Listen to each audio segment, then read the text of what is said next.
Hello, my name is Jonathan Gay. I'm an attorney with Addiction Recovery Care, and today I'm going to go through our first presentation for this class. This is going to be a class on the history of the war on drugs. This is for the emerging Peer Sport Academy, and my goal for this program is to give you a little bit of background on the war on drugs. We're going to work over a period of 4 classes, 4 weeks, to give you a bit of an overview of the long history of the struggle against addiction and abuse, as far as from the standpoint of various governments throughout the years. But we're going to start very broad, and we're going to talk about several societies, and then we're going to bring it down and hopefully be much more relevant to you and talk about what's gone on in America over the past 100, 120 years, with particular focus on the war on drugs, prohibition, and treatment. And finally, we're going to spend about a week talking about addiction recovery care and our story. So I'm going to jump on into it. Let me share my screen.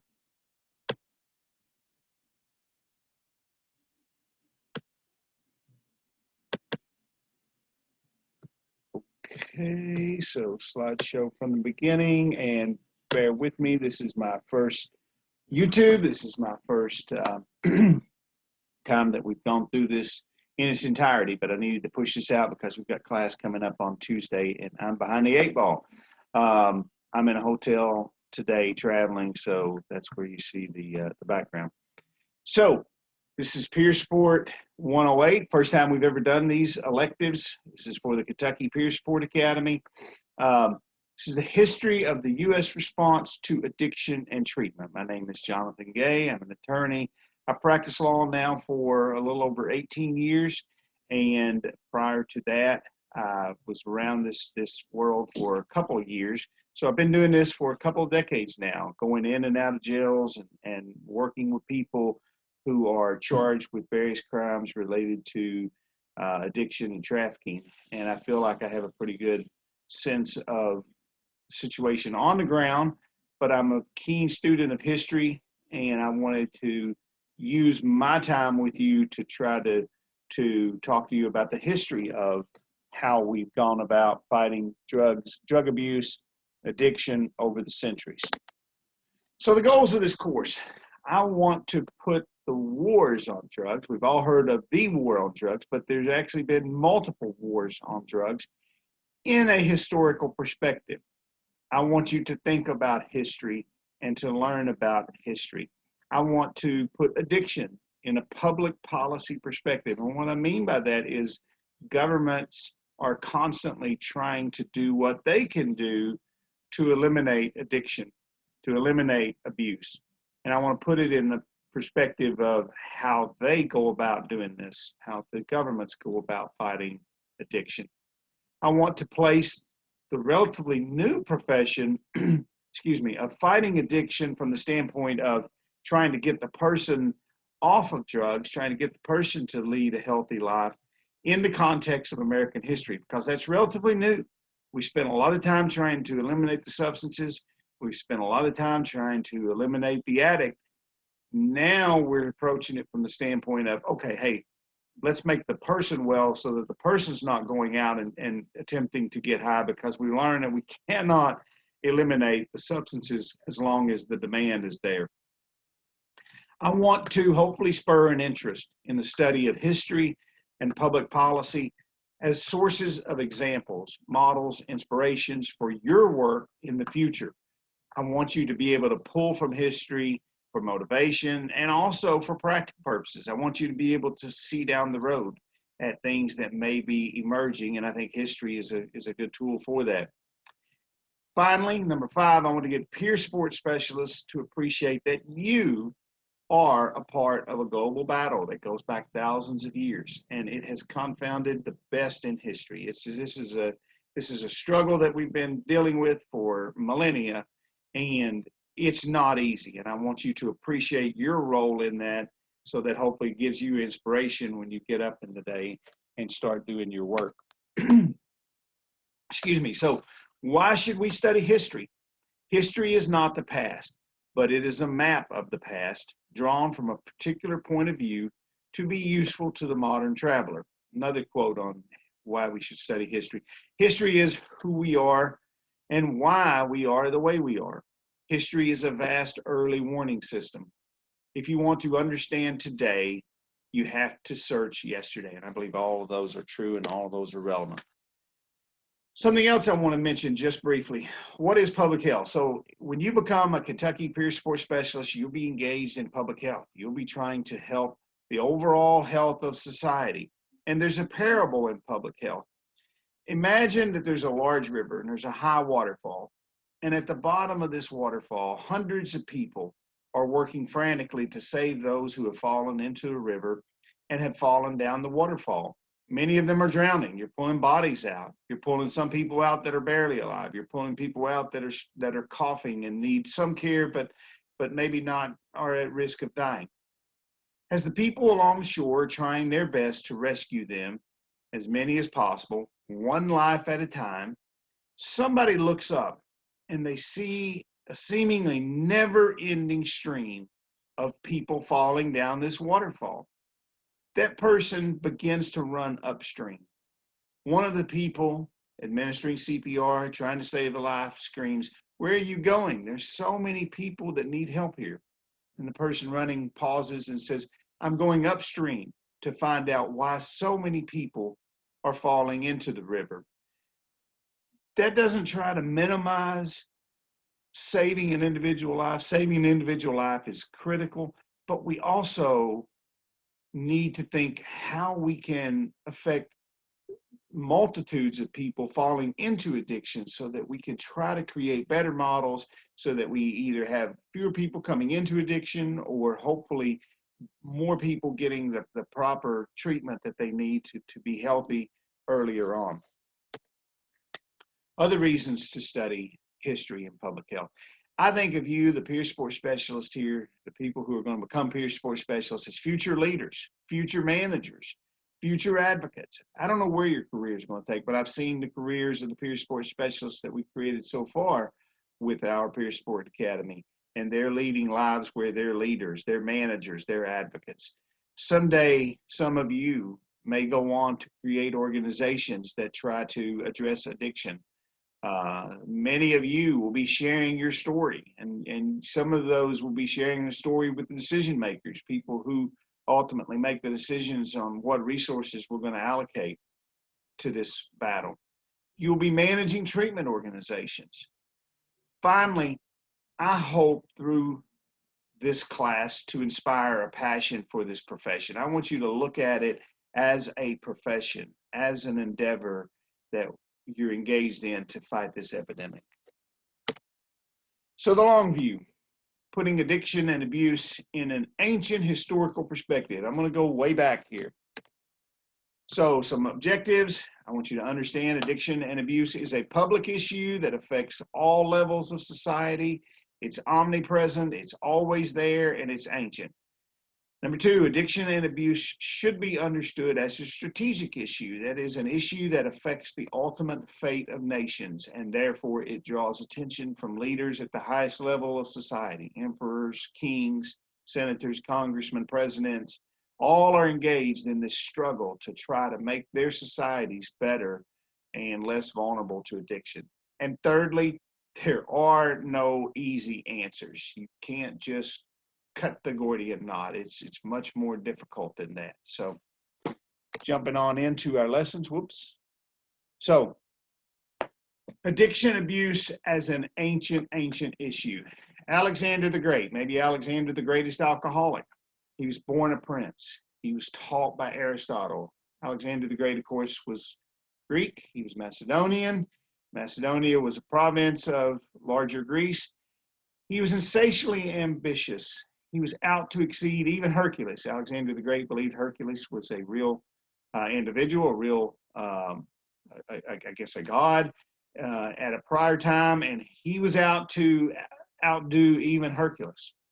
Laugh in the face of death, bravery, leading his armies from the front. He unified the Greeks. He then went on to destroy the Persian Empire. He conquered lands excuse me, from Greece to Egypt to Pakistan, all the way into modern India.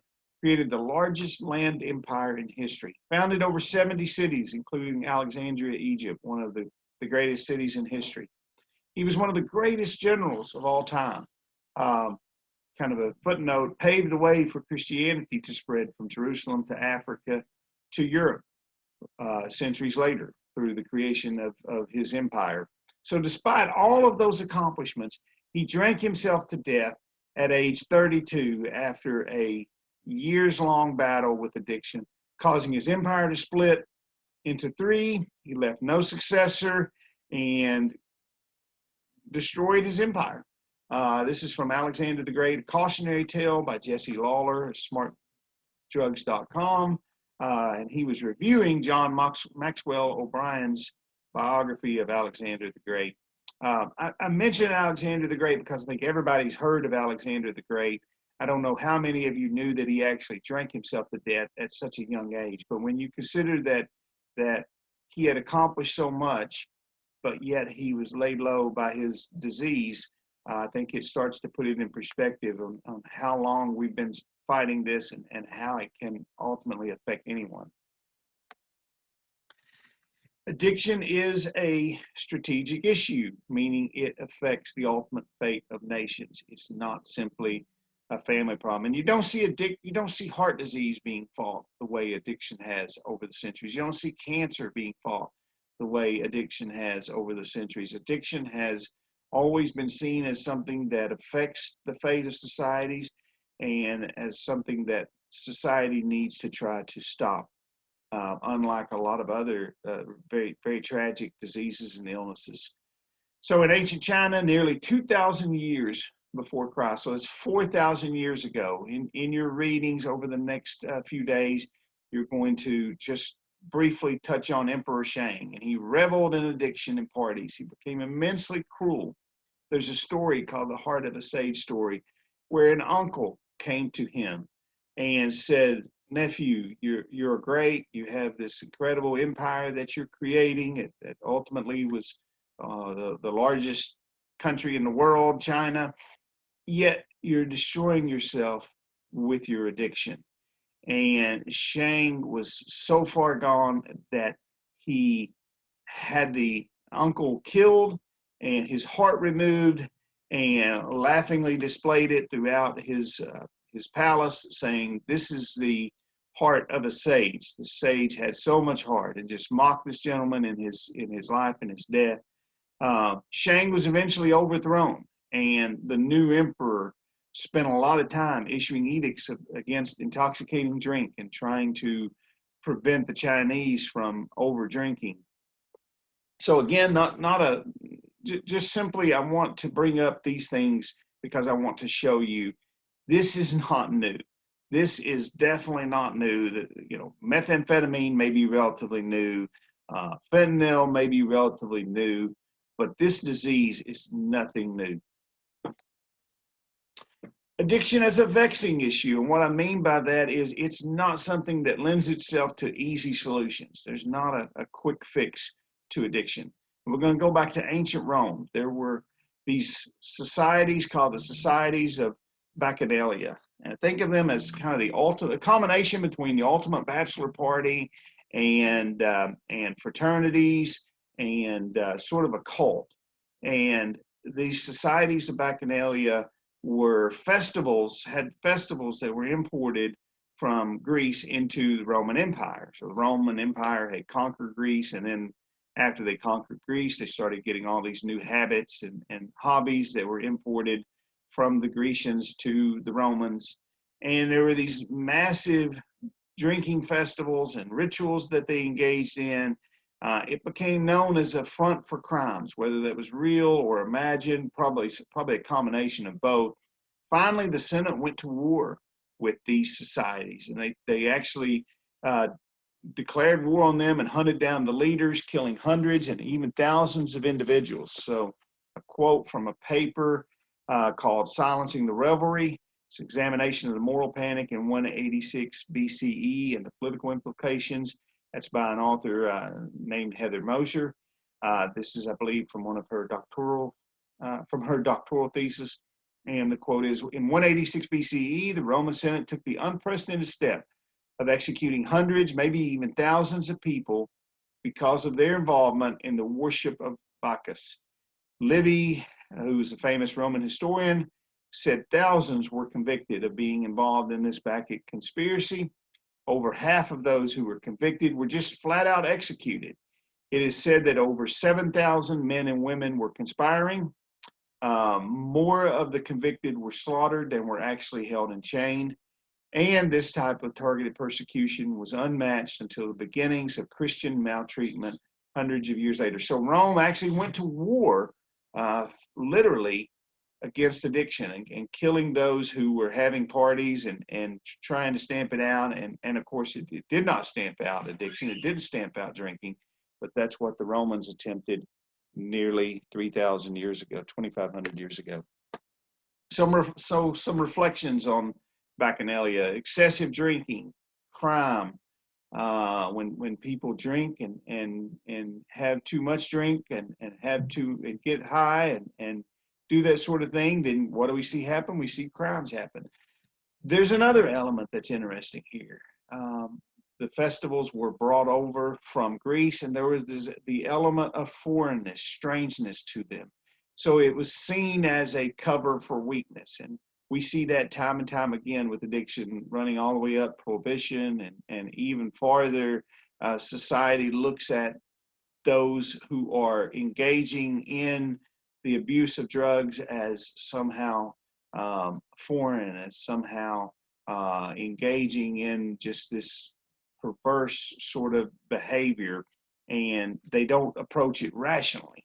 Not trying to say that initial response doesn't have something to it, but they don't handle it in a rational way.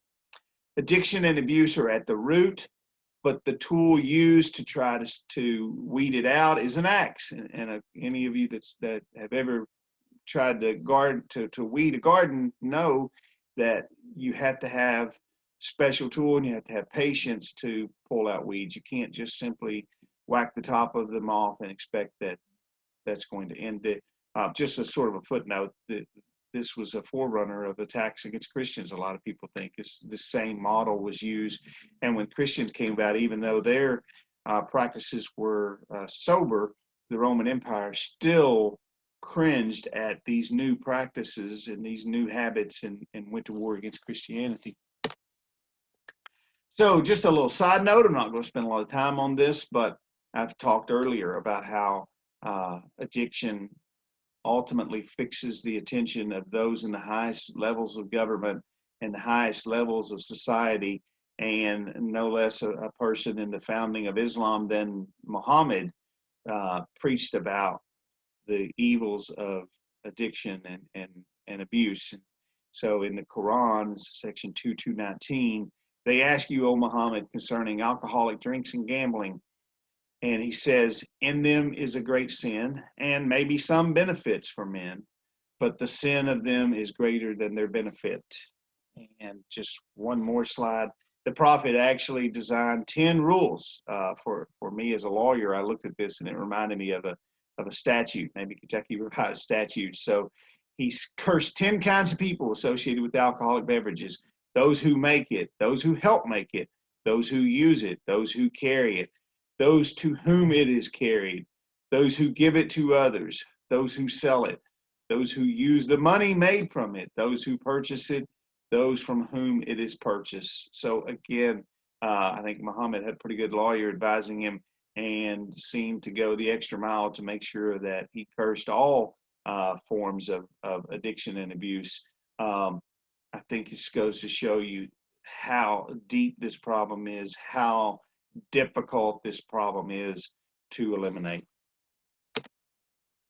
So now we're going to skip forward several hundred years into America's longest fight. We've been at war with a lot of people over the years. We've been at war with the Germans. We've fought wars against certain tribes of Native Americans. We've fought wars against the French and the British and lots of different players over the centuries.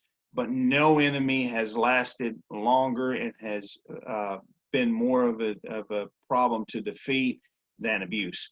So early in America, we didn't have drugs, of course. What we had was alcohol. And what we see with alcohol is it absolutely ravaged Native Americans. And I'm going to put these quotes on the screen. I'm not going to read all of them, but I want to read this particular one in the middle.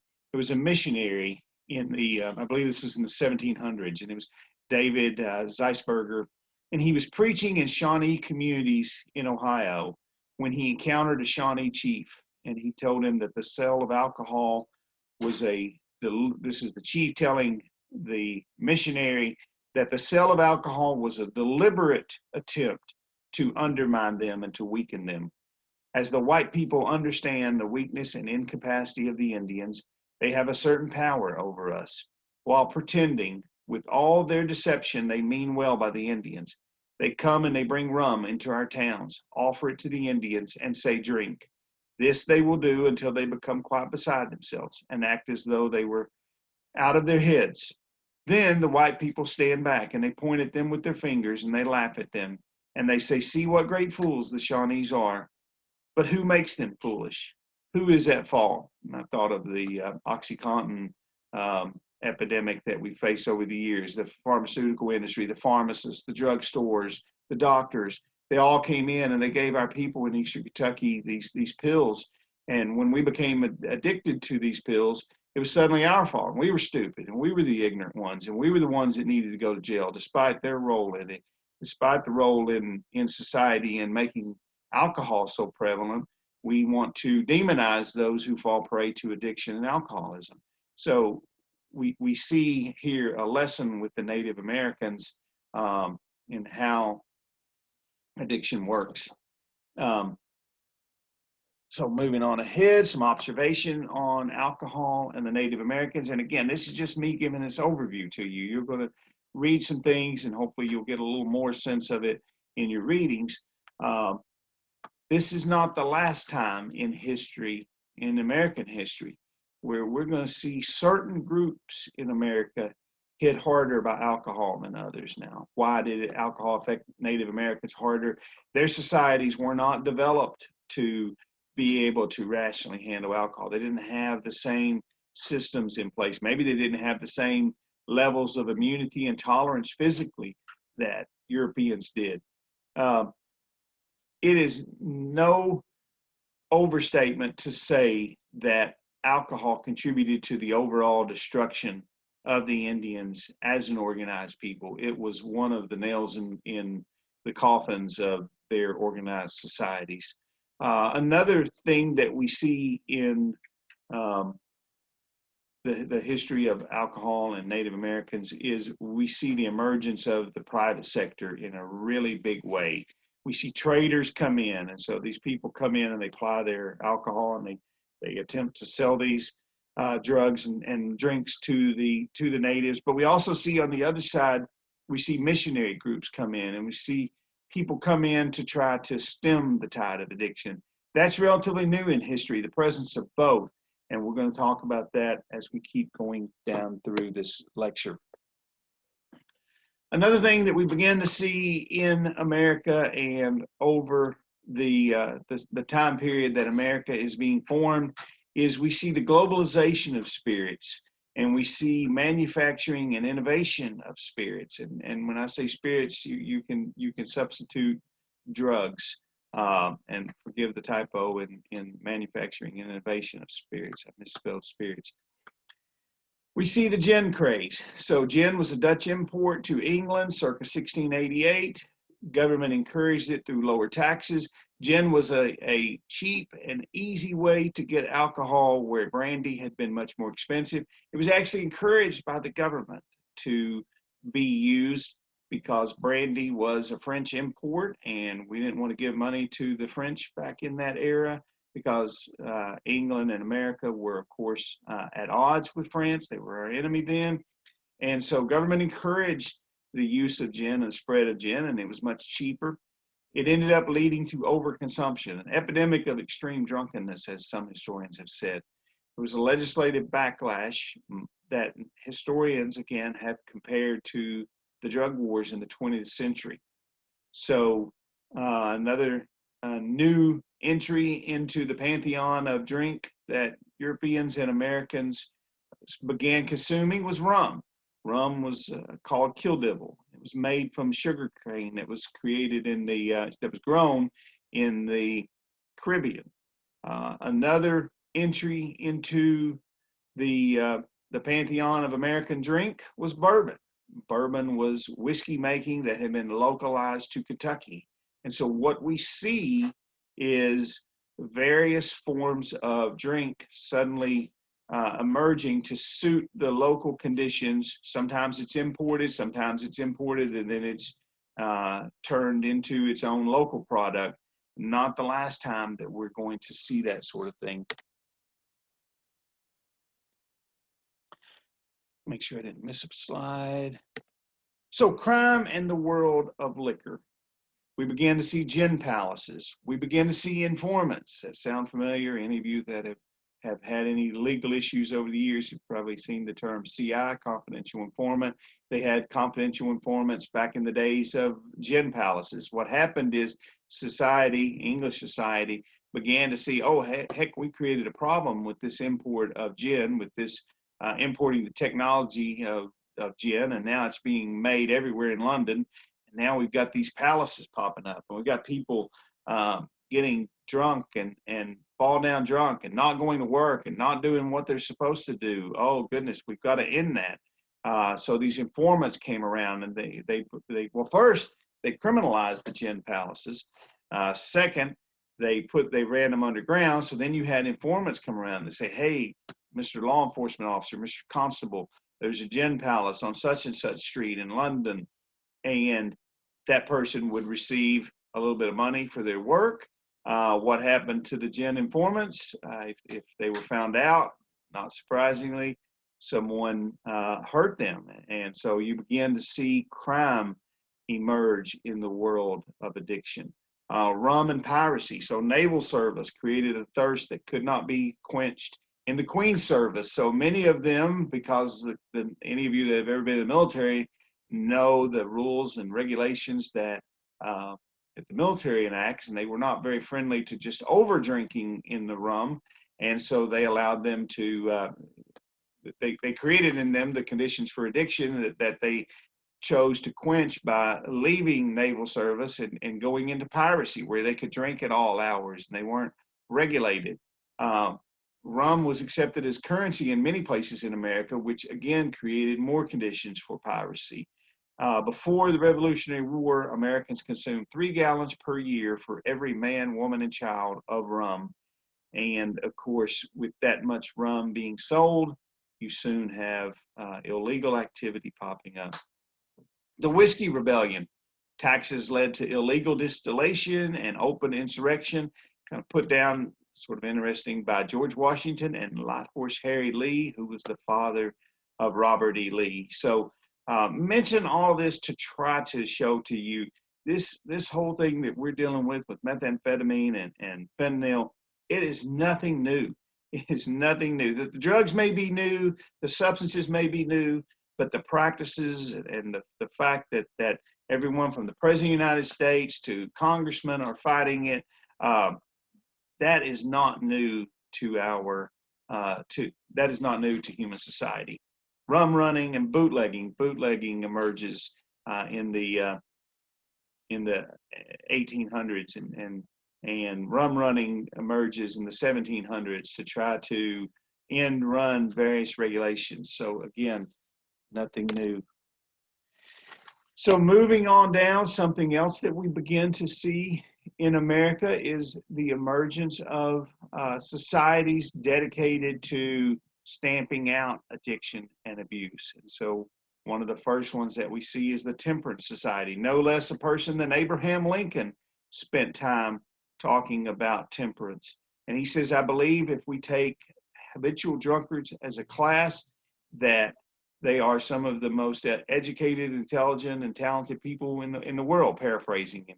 And so you can read this quote, but I thought it was fascinating to see Abraham Lincoln, on the one hand, talking about the virtues of those in addiction, and then going on down to say that if we can stamp out addiction, we will have accomplished nothing less than a revolution and nothing less than one of the greatest accomplishments in the history of mankind. So this is Abraham Lincoln, who grappled with slavery, who freed the slaves, who won the Civil War, um, himself grappling with the contradictions and the challenge in stamping out addiction.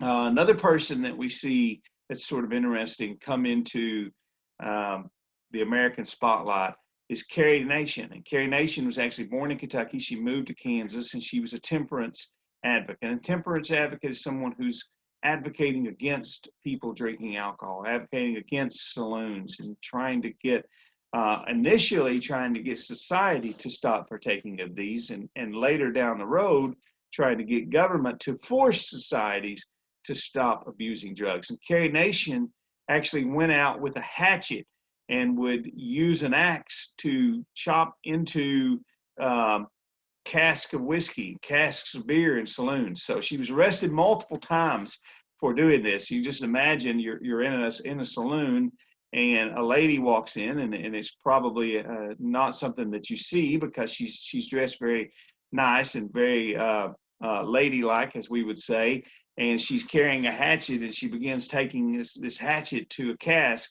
and you can only imagine the uproar that she caused in these various saloons, the PR that she was able to garner for her cause. Another person that's sort of interesting to study is a guy by the name of Wayne Wheeler. Wayne Wheeler was the person most responsible for ultimately carrying prohibition into reality, and he was from Ohio, and he was part of the Anti-Saloon League, and he was a man who was injured early in life in an accident on his farm. A farmhand was drunk and ran a piece of machinery or a carriage into him, I can't remember which, and he had a lifelong hatred for alcohol, and he formed, this Anti-Saloon League had already been formed, but he was on the ground floor of that, and he was one of the leading figures in prohibition. So we see these folks emerge who are fighting and combating addiction early on. Again, it's nothing new for us, but the point I'm trying to get across to you all is that these things are not new. And I believe there are models that we can gain by going back in history again and studying it. So review, we talked about 8 different facets of government trying to stamp out drug and alcohol abuse. Number 1, it's ever present and it spares no one. It can hit the highest levels of society, as we saw with Alexander the Great. Number 2, governments are constantly trying to step in and trying to stop it. Number 3, just as sure as they step in, they usually flail. Governments are big, they've got a hammer, they don't have a chisel. They have an axe, they don't have tweezers. So when government comes in with a heavy hand, they usually struggle to try to find the right combination of policies that are going to impact addiction and overconsumption. Number 4, manufacturing and innovation of drugs is constant. And I think that's an important one for those of us in the 20th century. We've seen it already. We've seen the emergence of new drugs in my lifetime. I grew up in Eastern Kentucky, and I can remember everyone, thinking the drug we thought of were alcohol and marijuana. And since that time, over the years, I've seen so many new drugs come out, and maybe they're not totally new, but there's a new variation, and drugs like fentanyl, which are totally synthetic. Unfortunately, I think that's going to be something that's going to pick up in the 20th century, and so we've got to keep our eye on that. Globalization plays a key role. We're constantly seeing new drugs, new practices related to drugs being, being brought in from other places. We're going to see that more in the future. Number 6, the Native American or Indian experience reminds us that drugs don't hit populations the same. They hit certain populations harder at times. We've seen that with the OxyContin crisis. It's hit people in Appalachia harder than maybe it's hit people in, say, Fayette County. So it's a reminder that addiction doesn't hit all different aspects of the community the same, and we've got to be ready for that. Number 7, the private sector. Drugs are, sadly, a huge business. The demand for them is huge. And stopping the supply of drugs, whether it's rum, whether it's gin, whether it's the societies of Bacchanalia, all the way back into ancient Rome, or even alcohol overconsumption in ancient China, stopping the supply seems nearly impossible. Which brings us to what you're doing. You're trying to stop the demand. You're trying to take the person in addiction and helping that person get to the point where they no longer want these drugs. And once you limit the demand, then hopefully you'll limit the criminal practices as well. And finally, the presence of activisms, moral activists, people who believe that these are horrible things and that we need to step in and do something about it. And those folks are going to be allies of yours. Some of you may become those activists. Some of you may become an activist and go out and do all you can to lecture against this particular drug or that particular drug. And we see the presence of those folks constantly in these ongoing wars against drugs. So that's it. That's my presentation. I hope you've enjoyed this today. I'm going to put this on YouTube for the world to see and for the world to throw rocks at. So hopefully I'll get some good criticism and some good feedback. Thank you for watching, especially if you've made it to the end. Those of you that are in my peer support elective, thank you, and I will be in touch with your specific lessons. So I'm going to stop sharing of the screen and have a good day.